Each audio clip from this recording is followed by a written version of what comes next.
안녕하세요. 롱테크 김지윤입니다. 안녕하세요. 전화입니다.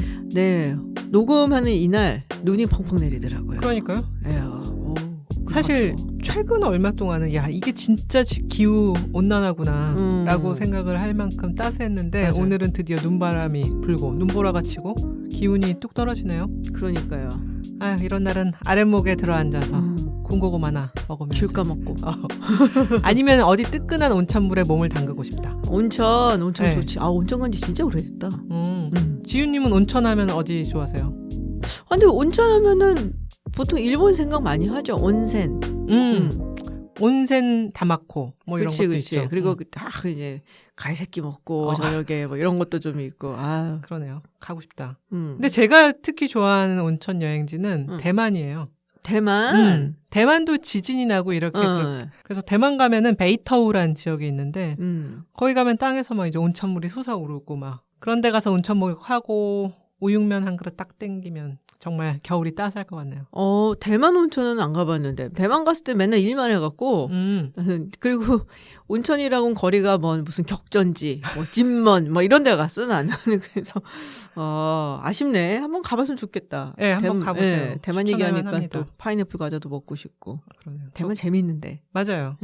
오늘은 그래서 대만 얘기를 한번 해보죠. 대만. 응. 아, 요새 인기 많아요. 대만. 관광 특집 이런 그러니까. 거는 아니고 왜냐면 이런 거는 빠니보틀님이 벌써 한 달 전에 하셨어요. 그치. 근데 우리도 나중에 그런 거 해볼까? 해보고 싶어요. 네. 대만이나 이런 데 한번 가고 싶어. 온천 특집 놀러. 이런 거. 하긴 근데 대만이 지금 1월 13일에 총통 선거가 있어요. 맞아요. 그러니까 저 같은 사람한테는 굉장히 중요한 날짜가 다가오고 있긴 한데 뭐 더불어서 요새 대만이 꽤 핫하죠. 뭐 그렇죠. 정치적으로도 핫하고 경제적으로도 굉장히 맞아요. 경제적으로도 중요한 핫하고 곳입니다. 그리고 관광도 정말 많이 가시는 것 같더라고요. 요새는. 네. 그래서 뭐 고르셨어요? 대만에 관한 주제로? 대만의 전설적 여장부 숭메이링이라고 아시죠? 이름 알지. 네, 숭메이링. 숭메이링을 포함한 숭자매 이야기를 한번 해볼까 합니다. 숭자매 이야기. 네. 이거 진짜 재밌는데 네. 한국에서는 많이 조명이 안 됐어요. 왜 그런지 모르겠지만 이름이 어려워서 그래. 일단 그런가? 중국 이름들이 막 네. 쩡쩡허 뭐 이런 거 들어가니까 잘 안 와다가 인물들이 굉장히 많아요. 그죠? 맞아. 인물도 워낙 많고. 근데 뭐 우리가 아는 그 당시 뭐 중국 네. 정보 그리고 대만 얘기를 하면은 사실 잘 알려진 거는 장제스죠. 그렇죠. 숭메이링은 장제스의 부인이고 네. 근데 중국과 대만의 현대사를 이야기하다 보면은 절대로 빼놓을 수 없는 사람이 사실은 숭자매 그렇죠. 그리고 이제 숭메이링이다라고 얘기를 할 것 같은데 자 어떻게 그럼 시작을 해볼까요? 책 이야기부터 할까요? 책 이야기. 네. 사실 이 가문에 대해서 워낙 책도 나오고 영화도 장만옥 있어. 나온 영화도 영화도 나왔고 있어. 근데 이제 숭 다이내스티란 책이 스털링 시그레이브란 작가에 의해서 1986년에 나왔어요. 그래서 우리나라에도 뭐 숭씨 황가 해서 한번 번역이 됐었는데 이제 숭씨 가문의 부의 축적, 부패에 대해서 집중적으로 조명을 했었죠. 그래서 이 책이 나온 다음에 이 작가에 대해서 대만 정부에서 약간 살해 위협 같은 것들을 진짜? 은근히 위협을 하기도 했고 그랬던 뒷얘기가 있어요. 살해 위협까지 하냐? 그때 워낙 대만 정부가 이제 권위주의적 정부였기 독재 때문에 정부였기 그랬던 것 같고요. 맞아. 비교적 최근에는 대륙의 딸이라는 대하소설을 쓴 장융 작가가 있거든요. 예. 이분이 2019년에 비교적 최근에 아이링, 칭링, 메이링 세 자매의 성장과 집권 과정에 대한 책을 내놨죠. 그리고 장용이 그 네. 중국계 미국인이죠? 맞아요. 네. 그러니까 좀 더 객관적으로 썼다 얘기를 하더라고요. 맞아요. 네. 비판적으로만 네, 쓰진 네. 않았어요. 여러 가지 측면을 다뤘고 이 자매뿐만 아니라 순원, 장제스, 그다음 장진궈 중국과 대만의 국부라고 할 만한 인물들에 대해서도 굉장히 입체적으로 그려서 재밌게 읽었습니다. 자, 순원은 뭐 다들 아실 거고 장제스도 아실 거고 그리고 장진권은 장제스의 아들이죠. 맞아요. 네. 자, 이 숭 자매하면은 이름들이 아이링, 칭링, 메이링. 메이링. 그래서 숭 아이링, 숭 칭링, 숭 메이링인데 이제 첫째 딸이 아이링, 네. 둘째 딸이 칭링, 그리고 셋째 딸이 바로 장제스의 부인인 메이링입니다. 맞습니다. 아버지가 숭자수라는 어마어마한 부자고 삼남 삼녀를 뒀죠. 네. 네, 그 삼남도 장난 아니게 다들 출세하고 돈 벌고 했더라고 보니까. 뭐 누나들이 쭉쭉 끌어줬죠. 그죠? 맞아요. 그래서 중국에 4대 가족이 있다고 하잖아요. 그 당시에 아, 장씨 가문, 네. 장제스 가문인 거지. 그리고 송씨 가문 이제 이게 숭, 숭, 예, 이 집안인 거고. 그리고 공씨 가문 이게 이제 콩샹씨 우리 나중에 얘기하겠지만은 네. 그 어마어마한 부호 여기도. 그리고 이제 뭐 진씨 가문 이렇게 있는데 다들 엄청나게 뭐 부자고 이때 당시 중국을 쥐고 흔들었다라고 네. 얘기를 할 수가 있고 특히 이 숭자수 같은 경우는 어쨌든 라이프 스토리가 너무 흥미롭잖아요. 그렇죠.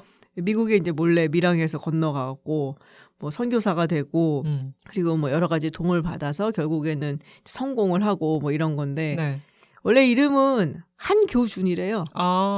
그래서 중국식으로 발음하면 자오준이 되는데 네. 자오준이다 그러니까는 선교사가 이제 미국 사람이 찰스 송으로 이름을 붙였대. 네. 그래서 나중에 찰리라고 불렀다는 거예요. 찰스가 그쵸. 이제 찰리잖아. 네. 찰리송 하다가 이제 나중에 이거를 갖다가 숭자수라고 했다는데 이게 약간 그 영화 극한 직업 보면은 성과 이름이 구분이 안 되는 구분이 안 되는 그거 있잖아요. 네. 그 신하균 씨가 오정세 씨가 분했었던 네. 테드창 창식아 하고 나오잖아. 맞아. 그러니까 야 근데 너는 이름이 창식인데 왜 테드창이야? 너 영어 못하는구나. 막 딱 그 생각이 나더라고요. 네, 청조가 무너지고 난 다음에 중국에 대해서 뭐 얘기를 할 때 생각이 많은 사람들은 위안스카이도 있고 네. 그리고 빼놓을 수 없는 인물이 뭐 중국의 국부다라고 얘기하는 순원이죠. 네. 네. 그러니까 사실은 순원이 이 집의 둘째 사위거든요. 그렇죠. 네. 칭링이랑 결혼했죠. 그런데 이제 순원의 어떤 정치적 성장을 재정적으로 도와준 인물이 바로 숭자수 찰리 숭입니다. 그러니까 둘이 친구인 거죠. 근데 처음에 순원은 첫째 딸 아이링을 좋아했어요. 아이링이 미국에서 대학을 마치고 순원의 비서로 취직을 하거든요. 근데 당연히 아버지 친구가 좋아한다는 게 너무 상상할 수 없잖아요. 삼촌이라고 불렀다 그러더라고요. 그렇죠. 네, 나이 차이가 몇이지? 엄청 나지 않아요? 뭐 20살 넘게 났겠죠? 야, 이 나쁜 놈 아니야? 그래서 아이링은 사실은 조용히 쳐냅니다. 아저씨 왜 이러세요? 그치. 그러고 아이링은 공씨 집안의 쿵샹 씨에게 그렇죠. 결혼, 시집을 가죠. 근데 어마어마한 부자의 맞아요. 예일대 출신이에요. 그랬더니 이 순원이 이번에는 둘째 딸 칭링에게 눈독을 들여요. 미친 거 아니야? 네. 왜냐면 아이링이 시집간 다음에 그 비서 자리에 칭링이 들어왔거든요. 근데 이 아저씨 좀 금사빠인 것 같아. 금방 사랑에 빠져. 그런데 문제는 나이차도 나이차인데 유부남. 거기다 첩까지 두고. 그런데 아까 찰리숭 직업이 선교사라고 했잖아요. 그쵸. 그러니까 기독교 집안에서 받아들일 수 없는 거죠. 그치. 네. 그런데 아이린과 달리 칭링은 순원을 진짜 좋아했는지 27살의 나이차를 극복하고 동경으로 야반 도주를 합니다. 그래서 아버지 몰래 도망가서 도쿄에서 동경에서 결혼을 해버려요. 숭자수가 그래서 의절을 했다 그러더라고요. 죽기 그러니까요. 직전까지. 네. 나중에서야 이제 봤다라고 하던데. 진짜 너무해 진짜. 이게 뭐냐? 근데 진짜 저 아저씨를 사랑했을까? 나중에 그녀가 남겼던 뭐 일기나 문헌이랑 주변에서 평가한 거 보면 칭링은 굉장히 낭만적이고 불같은 성격의 소유자였다 그래요. F구나 F. 그렇죠. 그런데 이 자매들은 다 우린 남과 달라, 남달라. 뭔가 남다른 남자랑 결혼을 해야 해라는 명예욕이 굉장히 강했대요. 그러면서 이제 이런 결혼을 선택하게 된 것 같아요. 그런데 결혼 10년 만에 또 남자가 죽어버리네? 순원이. 네. 순원이랑 이제 함께 했을 때 순원에 대한 어떤 군사 세력들이 계속 공격을 하거든요. 순원도 반란을 일으키려고 획책을 하고. 그래서 막 총바지가 되다 보니까 칭링이 그 사이에 불임이 돼버려요. 한번 유산을 하고. 그러니까 가족이랑은 의절했지. 자식도 없지. 남편은 죽고. 그래도 남은 건 마담 순원. 순원의 부인이었다. 국부의 부인이란 명예. 그리고 순원이 죽기 전에 그 레닌의 코민테른 소련 세력과 커넥션을 맺거든요. 순원 자신은 공산주의자가 되지 않았는데 이제 숭칭링은 순원 말년에 레닌과 맺은 인연을 기반으로 그녀 자신이 후에 공산주의자가 되죠. 뭐 순원 아내 자리라서 시집을 간 게 아닌가라는 생각이 조금 들기는 그렇겠지. 하는데 생각에는 그래도 참 진짜 남다르다. 네. 유부남의 첩도 있고 나이 차이도 27살에다가 그래도 결혼을 하고 그러니까 당연히 아버지 입장에서는 순원이 왼수 같을 것 같아. 아니 뭐 자기가 돈 대줘갖고서는 그렇죠. 막 이렇게 해줬더니 첫째한테 눈독을 들이더니 이젠 둘째를 데리고 가고 그리고 보면은 전통적인 의미에서는 숭칭링이 예뻐요. 네, 그렇더라고요. 세 자매 중에서. 그러니까 숭 메이링이 굉장히 매력적이고 뭐 그랬다라는데 약간 서구의 시각에서 봤을 때 약간 광대뼈 좀 튀어나오고 이제 좋아할 만한 동양 얼굴인가라는 생각이 들지만 중국 전통적인 입장에서 봤을 때는 숭칭링이 제일 예쁘긴 하더라고요. 전형적 미인이 맞아요.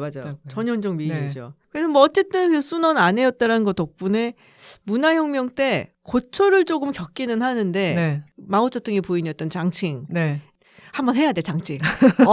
이런 악녀 또 없어. 그렇죠. 네, 근데 이 장칭이 그때 아버지였던 숭자수 무덤을 파헤쳐 버렸다 그러잖아요. 그래갖고 이제 난리를 치고 막 그랬었는데 그래도 어쨌든 살아남고 뭐 했었죠. 맞아요. 다 예우를 해주죠. 네. 네. 그런데 우리가 순원이라고 할 때 중국의 국부다. 이건 대만 쪽에서나 중국 쪽에서나 그렇죠. 다 추앙을 받는데 작가 장융, 에즈라 보걸이라는 이제 학자, 하버드대 교수면서 동아시아 연구를 많이 하셨죠.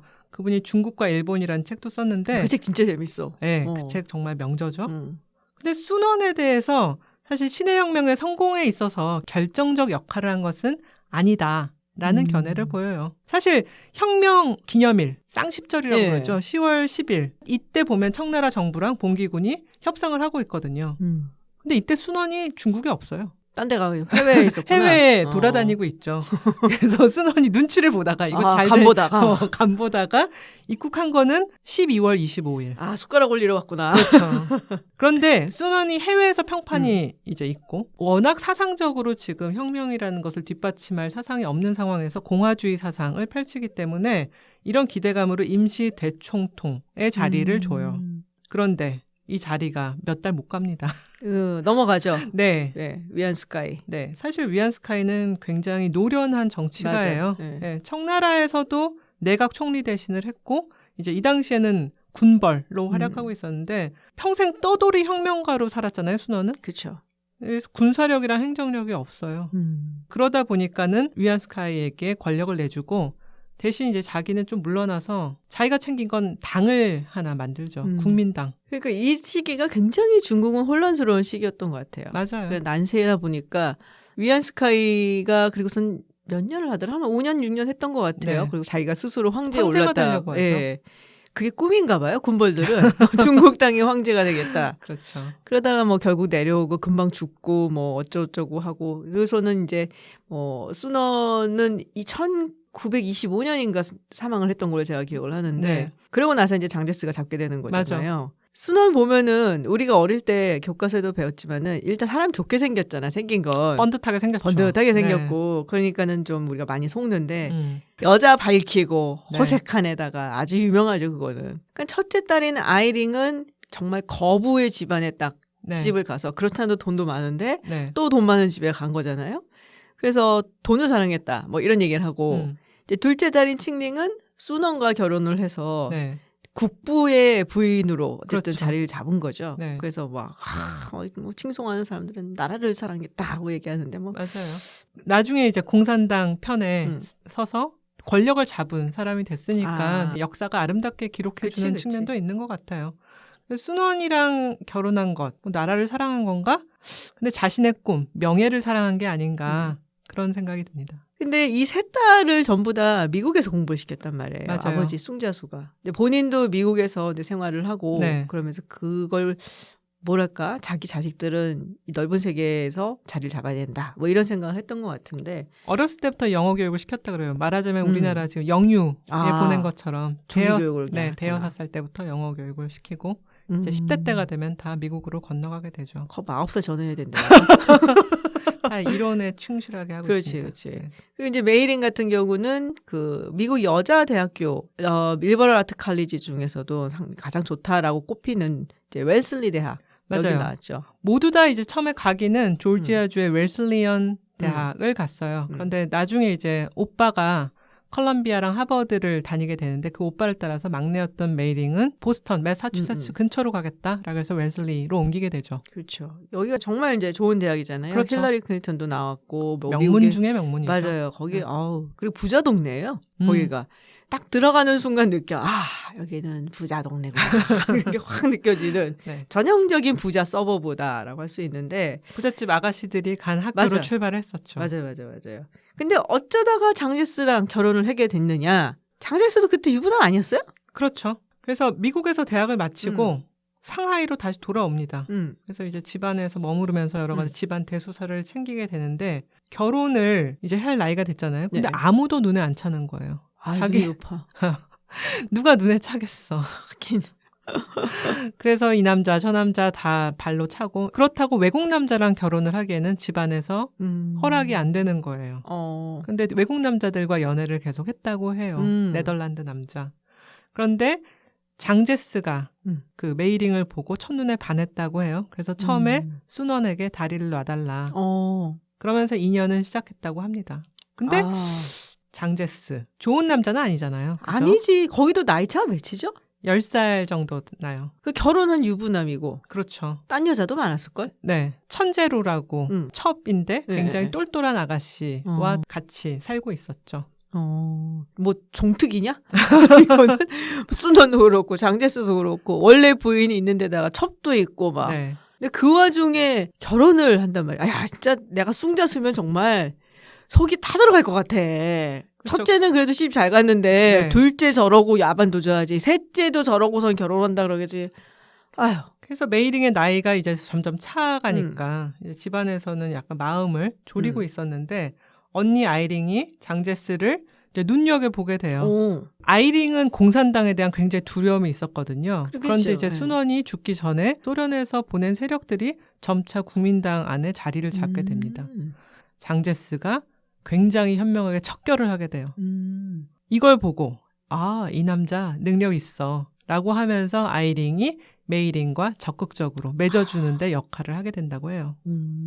어머니는 끝까지 반대했다는 얘기를 들었어요. 그렇죠. 뭐 아까도 말했지만은 부인도 있고 첩도 있고 그다음에 워낙 여자를 좋아한다라는 소문이 있는 데다가 맞아. 예. 그때 당시로서는 그렇게 뭐 대단한 어떤 정치적 세력을 갖춘 건 아니었거든요. 그런데 장제스에게는 돈과 네트워크가 굉장히 절실하게 필요했고 메이링도 역시 남다른 남자, 정말 남과는 다른 힘이 있는 남자를 찾았기 때문에 그 둘의 필요 조건이 맞게 된 거죠. 보면 장제스가 인물은 좋아요. 그렇죠. 번듯하게 생겼죠. 번듯하게 잘생겼어, 인물은.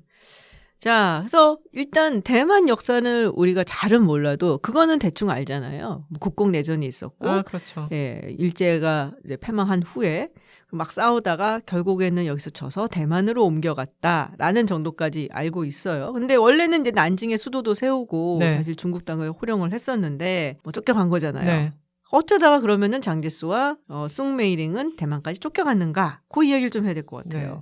중국의 국민당, 뭐 중일 전쟁도 있었고 일본과 싸우게 되는데 사실 중국 국민당은 적이 둘이 있었어요. 하나는 일본, 하나는 공산당. 그런데 장제스는 일본보다 공산당 토벌에 더 열을 올렸다고 그치, 일단은 해요. 권력을 잡아야 되니까. 네. 거기서 완벽하게. 그래서 장제스가 남긴 말이 있는데 일본은 피부병이지만 공산당은 심장병이다. 오. 그래서 그만큼 공산당 토벌에 열을 올렸는데 그의 이제 발목을 잡는 두 가지 이제 한 사건과 인연이 있는데 하나는 잘 알려진 시안사변. 그렇군요. 군벌의 아들로 국민당국 사령관까지 맡았던 장쇠량이 시안에서 장제스를 구금해버리죠. 이게 시안사변하고 장쇠량을 조금 이제 설명을 해야 돼요. 네. 왜 자세하게 안 나오고도 우리가 배우는 역사에는. 그렇죠. 그러니까 장쇠량은 만주를 본진을 했던 군벌 세력이죠. 맞아요. 그러니까 아버지가 이제 장쩌린이었고 장쩌린. 일본이 1931년 만주를 병참 기지로 만들려고 만주사변을 일으킨단 말이에요. 이 만주가 이제 소위 이제 말하면 쉽게 말하면은 북한 위쪽이 이제 만주인 거죠. 그러니까 굉장히 중요한 지정학적으로 그런 위치인데 사실 이제 장쇠량은 장제스도 탐탁지가 않았죠.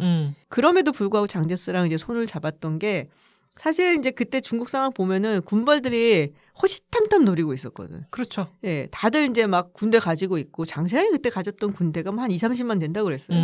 전투기도 있었다 뭐 이런 얘기도 있고. 그래서 중국의 중앙 정부를 누가 가지느냐. 뭐 지금은 장제스가 잡았지만 그래도 장제스 입장에서는 또 그렇다고 해서 군벌을 무시할 수도 없던 시기였고 맞아요. 서로 간에 협력을 해야 되는 시기인데 일본이 이제 만주를 차지하고 막 그러는 과정에서 이 장쇠량의 아버지 장쩌린이 죽죠. 일본한테 살해를 당하였고 그래서 이제 막 찰천지 원수가 되어 있는데 말씀하셨던 것처럼 장제스는 사실 일본보다는 내부에 있는 공산당을 척결을 하려고 지금 굉장히 힘을 쓰고 있었던 상황이었고 그러다 보니까 만주는 점점점 일본한테 넘어가고 장쇠량을 도와달라 장제스한테 그러면서 이제 손을 잡으려고 막 했었는데 아무리 그래도 이쪽은 공산당만 지금 눈안에 들어오니까 그래갖고 어떻게 할까 고민을 하다가 공산당이랑 손을 사실은 잡게 되는 거잖아요. 그렇죠. 장쇠량이. 그러면서 장제스를 설득을 하려고 그랬는 건지 어쨌는 건지 모르겠지만 하여튼 1936년에 시안으로 불러들여서 억류를 해버리죠. 맞아요. 엄청난 사건이죠. 네, 그걸 이제 시한사변이라고 보통 얘기를 합니다. 네. 표면적으로 내건 명분은 내부와 싸우지 말고 일본과 싸움에 전력을 기울이자, 힘을 합치자. 라는데 이건 좀 핑계고. 그치. 장쇠량은 그 전부터 마오쩌둥과 접선을 하고 있었죠. 근데 마오쩌둥이 그때 세력이 좀 불안했거든요. 그치. 그래서 만약에 국민당과 공산당이 손을 잡으면 뭔가 새로 내각을 꾸미지 않겠어요? 이때 내가 한 자리 해야겠다. 아하. 그래서 내가 중앙정부로 진출해야지. 이렇게 믿었다 그래요. 그래서 이런 생각으로 장제스를 구금하게 되는데 장제스를 구하려고 메이링, 아이링, 쿵샹시 이제 온 가족이 출동해야지. 네, 날아가서 시안에서 협상을 하게 되고요. 그 결과 공산당 특사와 장제스가 직접 협상하라라는 결과를 얻게 돼요. 근데 그 특사가 누구였을까요? 중국의 얼굴, 외교의 얼굴. 저원라이. 네, 중국의 외교통 하면 저원라이죠. 굉장히 매끈한 화술. 그 다음에 훤칠한 외모. 저는 그 얼굴을 굉장히 좋아해요. 아, 그래? 네. 네 스타일이야? 네. 다시 한번 찾아봐야겠다. 사실 저원라이가 미남이라고 한 건 저뿐만 아니라 굉장히 많은 곳에서 이제 저원라이를 미남이라고 했고 그 부인 등잉초가 늘 남편이 혹시 딴 여자에게 눈을 돌릴까봐 불안해. 전전긍긍했다고 해요. 아직까지도 흥미로운 게 장세랑이 어쨌든 그러고 장제스를 풀어주고 그렇죠. 장제스가 장세랑을 끝까지 안 죽여. 맞아요. 장세량을 아이링, 메이링 자매가 엄호를 하죠. 뭔 관계였던 거야? 사실 메이링이랑 그렇고 그런 관계였다는 루머도 있었어요. 그렇죠. 일단 확실한 거는 장세량은 굉장한 미남. 아니 나는 모든 결론은 얼굴로 이렇게 떨어지는. 뭐냐 패만날도 아니고 미남인가 장세랑이? 그럼요. 야 사진 봐서 난 잘 모르겠던데. 네. 잘 보십시오. 굉장한 그때 미남이었고 정말로 그 여자들 사이에 인기 폭발한. 인기가 많았다고 하더라고요. 메이링은 약간 남자로서 호감을 가졌다는 소문이 팽배했고 이 장쇠량이 또 아이링에게 그 시한사변 결말 후에 착 붙습니다. 누님 제가 잘할게요.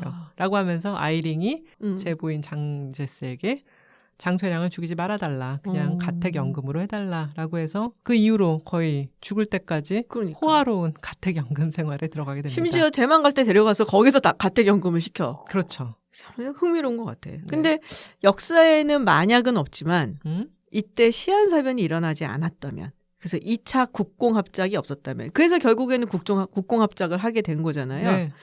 어떻게 했을까? 그러니까 장제스 그대로 밀고 나갔으면 사실 그 당시에 공산당은 약간 이제 힘을 잃어가고 있던 시기였거든요. 그렇죠. 네. 거의 뭐 힘이 빠져서 이제 장정을 하고 그랬던 시기죠. 그러면 중국의 역사는 또 바뀌었을 수도 있는데 장제스 입장에서는 장세를 정말 죽이고 싶었을 것 같은데. 근데 중국 공산당이 패를 하나 더 갖고 있었어요. 장제스의 아킬레스건. 소련의 인질처럼 잡혀 있었던 아들 장진궈죠.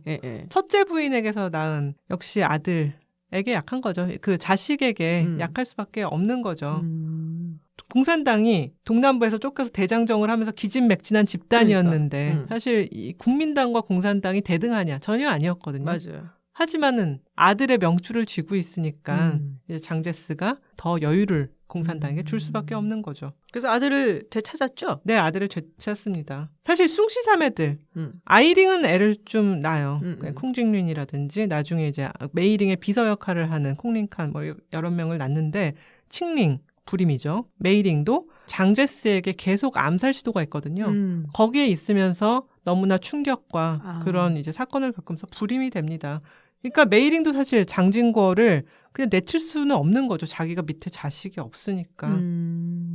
그러니까 시한사변이 1936년에 있고 그리고 제2차 국공합작이 1937년에 있잖아요. 그리고서 이게 일본이 패망할 때까지 이어지고 일본이 패망하고서는 이제 국공내전에 다시 들어가게 되는. 그리고 1949년에 결국에는 이제 국민당이 지고 그리고 대만으로 쫓겨오게 되고 그리고 중국 본토는 공산당이 장악을 하게 되는 그런 식으로 돌아가게 되는 거잖아요. 맞아요. 그래서 여러 가지 사건들이 운명처럼 엮이면서 정말 기세등등했던 국민당이 그 작은 땅, 사실은 중국 청나라에서는 제대로 돌보지도 못했던 작은 땅인 대만으로 바리바리 보물들을 싣고 옮겨가게 되는 정말 어이없는 사건인데 중요한 건 숭씨 일가의 엄청난 부패, 치부, 이로 인한 국민당 내부의 균열 이게 큰 역할을 하게 되죠. 아이린 같은 경우는 돈이 그렇게 많은데도 네. 또 돈을 그렇게 축제를 하고 돈을 사랑한 그렇죠. 그 자매도. 네. 메이린 같은 경우는 뭐 퍼스트 레이디로 완전히 막 최고 권력을 누리는데 네. 영어를 워낙 잘하고 다른 언어도 잘하니까 장제스의 통역을 도맡아서 나가서 했다. 장제스는 영어를 못하니까요. 네. 네. 웰슬리를 나왔고 상하이에서 아까도 말했지만 5살부터 영유를 다니며 영어 공부를 했고요. 10살에 미국에 건너가게 돼서 웰슬리에서 영문학과 철학을 전공했으니 얼마나 영어를 잘하겠어요. 그렇지. 영어는 뭐 잘하겠네. 네. 부럽다. 그래서 어학 실력도 좋고 네트워크도 단단하죠. 그래서 장제스가 루즈벨트나 처칠이랑 협의하는 그 카이로 회담 이런 때 보면은 메이링이 같이 있는 사진이 꽤 많아요. 그런 메이링의 도움으로 중국이 2차 대전 무대의 주역이 됐다고도 합니다. 왜냐하면 그렇지 않았다면 그런 회담에서 그렇죠. 빠져있을 수밖에 없으니까요. 거기다가 43년 2월에 미국을 공식 방문하잖아요. 그치. 그래서 의회 연설을 하게 되는데 기립박수를 4분이나 받았다 그래요. 얼굴 보고 준 거야. 또 얼굴인가요? 그러니까 당시 의회에서 연설한 최초의 중국인이다 라고 네. 지금 기록이 되어 있는데 2차 국공합작이 1937년부터 이제 시작이 돼서 본격적으로 중일 전쟁이 시작되잖아요. 그렇죠. 그러면서 이제 미국의 지원이 필요했던 거고, 그러니까 지금 우리가 우크라이나의 젤렌스키 대통령이 미국을 비롯해서 다른 유럽 국가들, 우리나라에도 화상을 했었지만 의회 연설을 하는 거랑 뭐 비슷한 거죠. 도와달라. 네. 그 역할을 당시에 숭메이링이 했었던 거고, 근데 그때 연설이 굉장히 어그레시브 했대요. 아, 그래요? 아주 공격적으로 이야기를 했대요. 뭐 미국은 중국을 도울 것이냐, 그런 의지가 있냐, 있으면은 좀 잘 해봐라. 약간 증명을 해라. 맨날 우리한테 이래라 저래라 얘기만 하지 말고. 정작 그 당시 대통령이었던 FDR은 엄청 열받아 있다고 그러더라고요. 아, 그래요? 저 여자 빨리 치워버리라고. 그래서 기립박수는 받았는데 그 미국 당시 지도부한테는 썩 좋은 인상을 남기지는 못했다. 근데 어쨌거나 굉장히 매력적인 여성이어서 뭐 많은 사람들이 만나보면은 그 매력에 빠진다라고 얘기를 했대요. 그래서 뭐 얼굴도 보시면은 이제 전형적인 미는 아니거든. 전형적 중국 여인이죠. 어떻게 보면. 약간 좀 뭐라 그러지? 광대뼈 나오고. 광대뼈 나오고. 그러니까 이제 서양에서 동양적인 미라고 생각을 했을 때 어필할 수 있는 그런 얼굴이 아니었을까라는 생각도 들고. 또 워낙에 또 스타일리시해 갖고서는 옷도 굉장히 잘 입고 그리고 그럴 때 나설 때 입는 옷이 꼭 치파오 같은 거잖아요. 근데 치파오가 굉장히 섹시한 의상이거든요. 그렇죠. 예, 그래서 아마 그런 이제 여성적인 매력으로도 상당히 어필을 하지 않았을까라는 생각을 조금 듭니다. 매력적 성격이었던 것 같아요. 그리고 전쟁 중에 막 자기도 공습을 막 받으면서 차가 뒤집히고 난리가 나는데 사람들이 이제 구조되는 현장을 가야 한다라고 해서 아픈 몸으로 갈비뼈가 부러졌는데 막 기어가기도 했다 그러고 그다음에 이제 간호사 양성을 자기가 주도하겠다라고 하고 거기다 뭐 미국 대통령 윈스턴 처칠 이런 정치 지도자들과 대화를 마음껏 나눌 수 있고 그런데 약점이 있어요. 불편함을 견디지 못한다. 아니 갈비뼈 부러져도 기어간다며. 전형적 공주과인데 이런 말이 있어요. 메이링은 죽음은 두려워하지 않는데 불편함은 두려워한다. 근데 이해가 가. 난 팍 이해가 갔어. 그래? 왜냐면은 죽음을 불사하는 그 순간은 내가 이거 이제 여기까지 해놓고 죽음을 까짓 것라고 하는데 모든 상황이 정리가 돼. 그럼 이제 그때부터 이게 왜 식탁에 뭐가 묻었나 뭐 약간 그런 마음의 평정만 찾게 되면은 이제 옛날 공주 버릇이 나오는 거죠. 그래서 그녀의 사치, 까탈스러움 이런 데 대한 소문이 마구 터져 나오게 됩니다.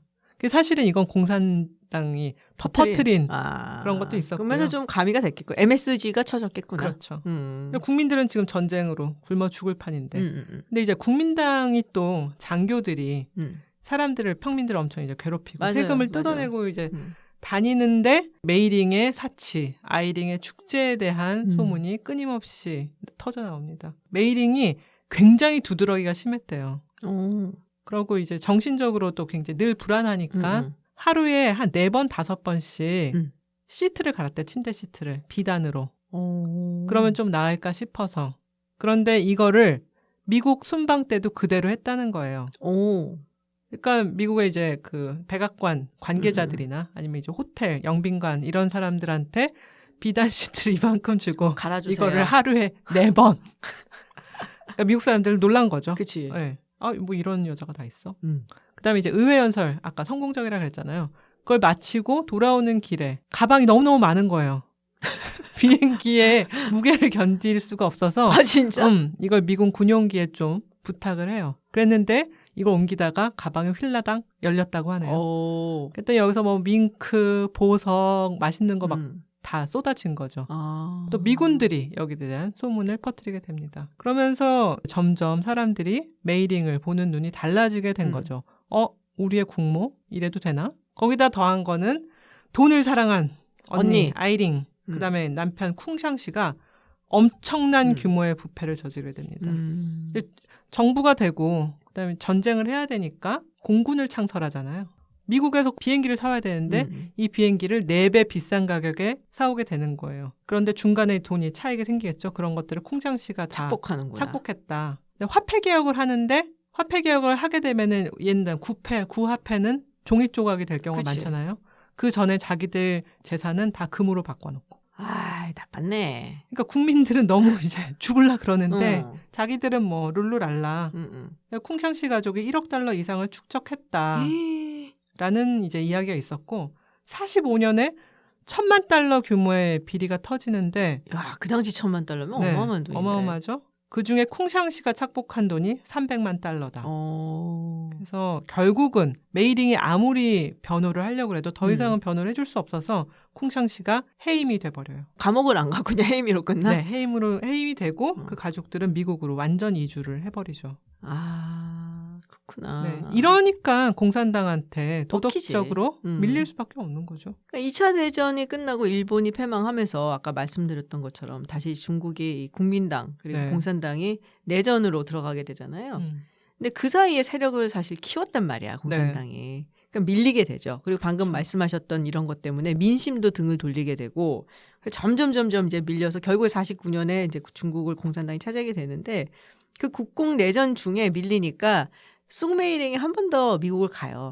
트루만 대통령을 만나서. 그 당시 대통령은 트루만이었으니까. 이게 1948년 11월 말이었는데 그때 트루만 대통령이 막 대선을 이겼어요. 그래서 얼마 안 된 때였어. 기분 좋을 때니까 간 것 같아, 내가 보기에는.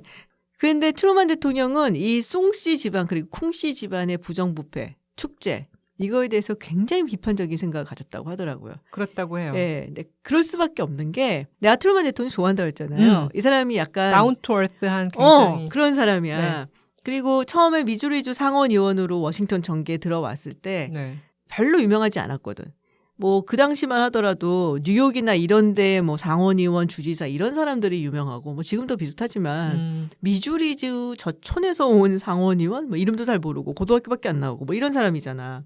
근데 트루만 대통령이 약간 전국적인 정치인이 되는데 기여한 일이 하나가 있어요. 그러니까 트루만 대통령이 아주 뭐랄까 정도에서 벗어나는 걸 되게 싫어하는 사람이에요. 그래서 특히나 이런 비리, 축제 이런 거에 되게 민감한 사람인데 자기가 그때 보기에는 전쟁이 일어나면은 미국도 참전해야 되지 않을까라는 생각을 하고 있었거든.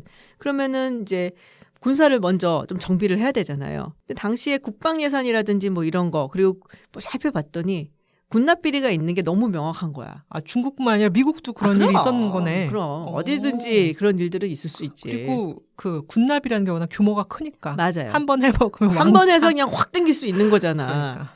그래서 계산 같은 걸 쫙 했더니 이게 안 맞고 여기서 지금 비리가 있다라는 거를 이제 알아채리면서 들고서는 막 FDR한테 가.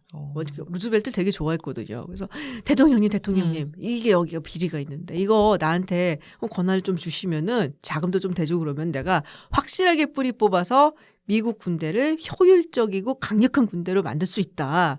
근데 왜 루즈벨트가 별 관심이 없었어. 진짜? 왜냐면은 트루만을 좀 무시한 것도 있고 그리고 본인 친구들도 아마 거기 좀 있었을 거야. 그렇겠지.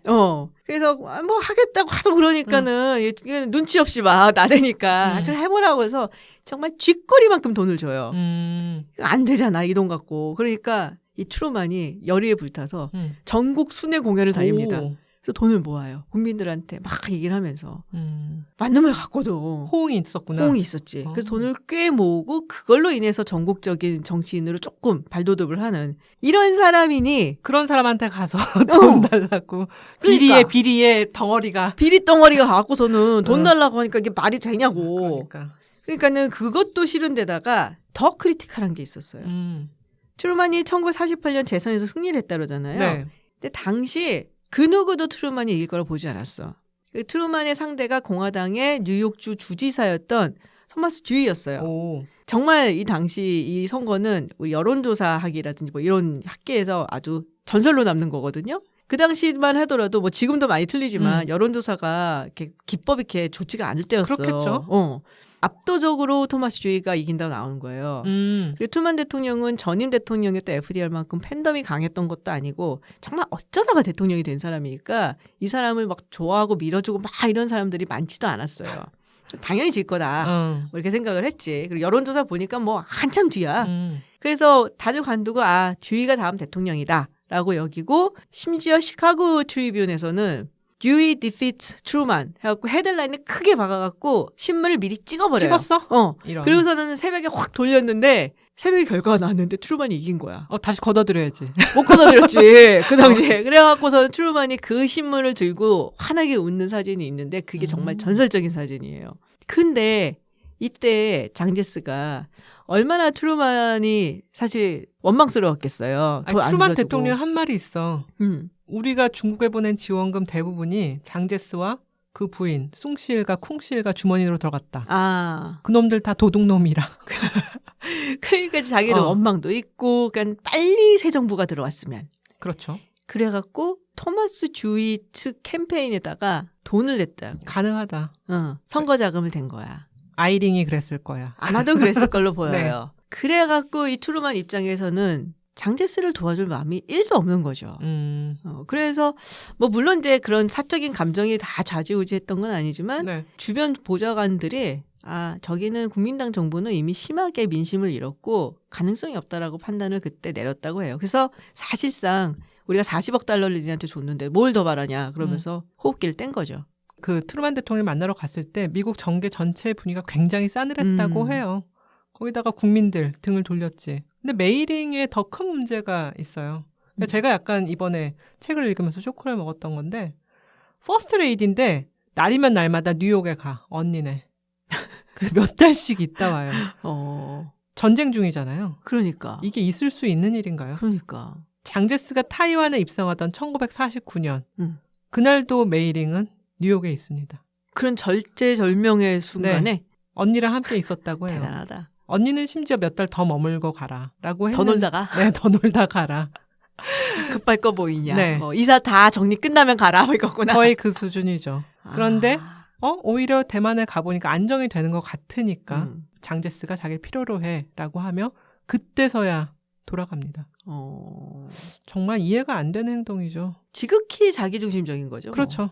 그러면서도 자기는 늘 국모로 대접받고 싶어하고 그러니까 굉장히 양면성이 너무 강한 인물인 거죠. 결국 죽는 것도 뉴욕에서 죽죠? 예, 105살에 죽어요. 그러니까 엄청 오래 살았어.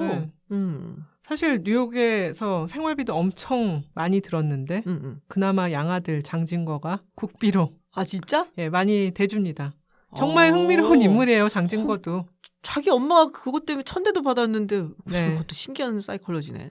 좀 있으면은 총선이 있고 총선에 이제 국민당 민진당 하면서 이제 그 김지훈 박사님이 더 연구를 하시겠지만은 장진거 소련으로 유학을 갔던 인물이거든요. 공산당에 대한 동경이 있었다고 해요.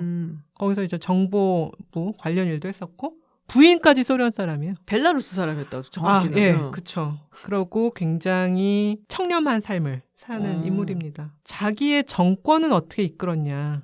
엄청나게 혹독한 반공 정권을 이끌게 되죠. 그리고 국민당 정부의 백색 테러라고 하는 이제 국민들을 감시하고 국민들이 서로 두려움에 떨게 하는 그런 것을 이끈 사람이 바로 장진거거든요. 그래서 사람들을 많이 죽이기도 했고 굉장히 국민들을 탄압했던 어떤 면으로는 그런 사람인데 지금 어때요? 국부로 또 이 사람도 칭송을 받죠.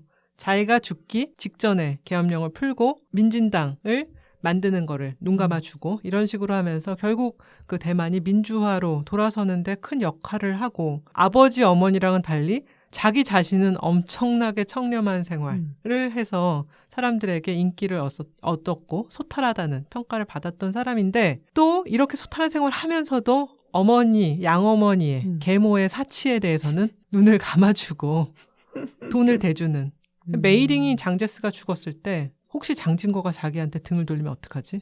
나 그러면 불편함 못 참는데. 불편함 못 참는데. 내 노년 어떻게 하나. 그러면서 막 불안해했는데 그때 극적으로 이제 장진거가 어머니께 서포트를 해주겠다라고 약속을 하게 됐다고 해요.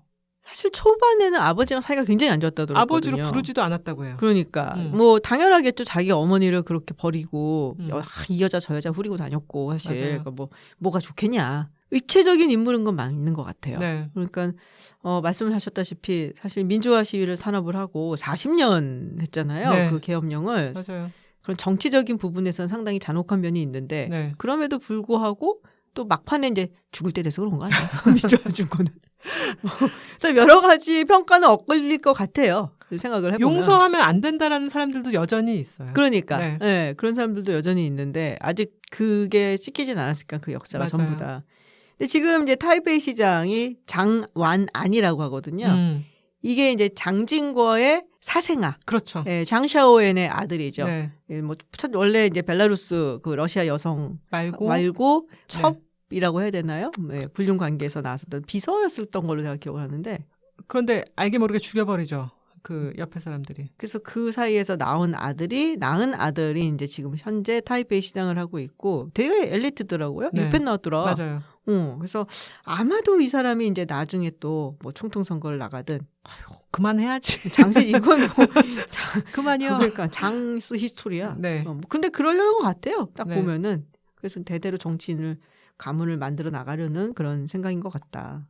대만도 일본처럼 끼리끼리 문화가 굉장히 그치? 강한 나라인 것 같아요. 맞아요. 야, 펀쿨색자가 다음 총리 후보라고 얘기 많이 나오더라요.